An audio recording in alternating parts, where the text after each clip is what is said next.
Well, News 4 is your local election headquarters, and we are fewer than 3 months away from Election Day. We are now joined by Democrat-endorsed candidate Aaron Gies, who is running to unseat Republican Congressman Nick Langworthy for the 23rd Congressional District.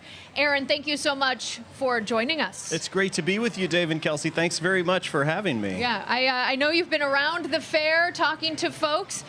Tell us who you are. Who are you saying, or who, when you introduce yourself to folks, tell us about yourself. Sure. My name is Aaron Gies. I'm the Democratic and Working Families nominee for Congress in the New York District 23 contest. I live in Olean, New York, where I work for St. Bonaventure University as a professor. My family also runs a Main Street business. My wife is a veterinarian, and she runs the local veterinary urgent care in Olean. And, you know, I have a son, too, you were just talking about the Bills. He was at the scrimmage, and he's just really excited about the season.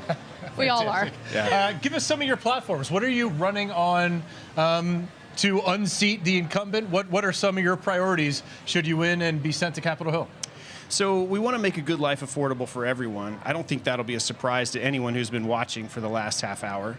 But I think that the top line really is health care. So, I mean, that's what I'm hearing out on the trail. And if you look at the numbers, that's one of people's top costs that they're concerned about. So there's been a study that showed that the big, beautiful bill, or the big, ugly bill, as I call it, could close 8 out of 12 hospitals in New York 23.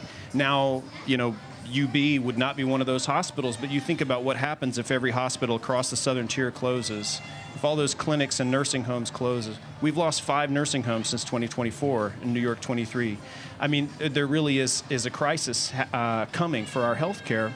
And so I'm running to make sure that we reverse some of those cuts and make sure that we move towards single-payer health care that can cover everybody in New York 23. We had Congressman Nick Langworthy on last week. We asked him about data centers. I'd love to hear your viewpoint on those. Hey, Max, go ahead and take care of it. Yeah, so in terms of data centers, I'm very glad that Kathy Hochul signed the short-term moratorium on data centers, but we really need more time. Because these hyperscale data centers, there's enough in the pipeline to take as much power as everybody that lives in New York now, all of our residents and businesses. And that's all slated to happen in the next few years. That's simply too much for our power grid to sustain.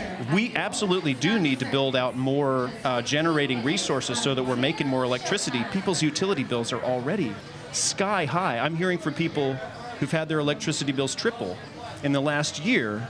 If we start building hyperscale data centers, the Stream data center that's proposed for outside Batavia would affect all of Western New York because it's 500 megawatts, a $19 billion data center.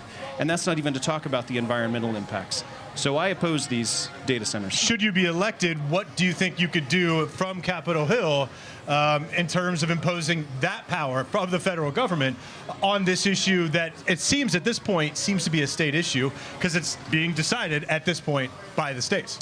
Yeah, Mr. Langworthy has said that it's a local control issue. I strongly disagree with that. We're asking county IDA boards to make decisions that affect a whole region, that affect whole watersheds, whole Great Lakes, that affect $19 billion of investment. It's just above their pay grade. So we absolutely need states to be taking this in hand. But yes, I think we could probably have federal standards about noise, about pollution, about cooling systems, and about what kinds of impacts on the power grid are acceptable.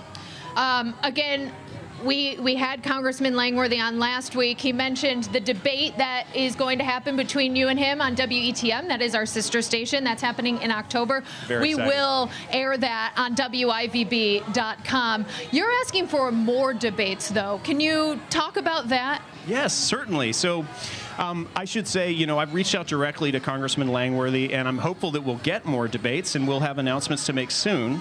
But, you know, I think it's very important that both of us are able to confront constituents face-to-face, hear their concerns, right, and answer their questions through a moderator, of course.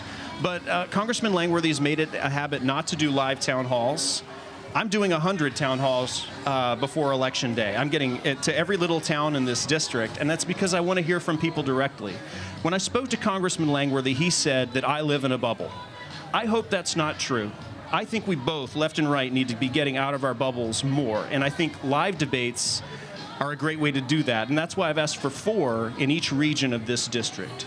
Excellent. If you'd also missed that interview that we had with Congressman Langworthy, you can see it on our website, WIVB.com. But in the meantime, of course, that debate in Elmira at our sister station, Tuesday, October 6th. We are less than now 3 months away from Election Day.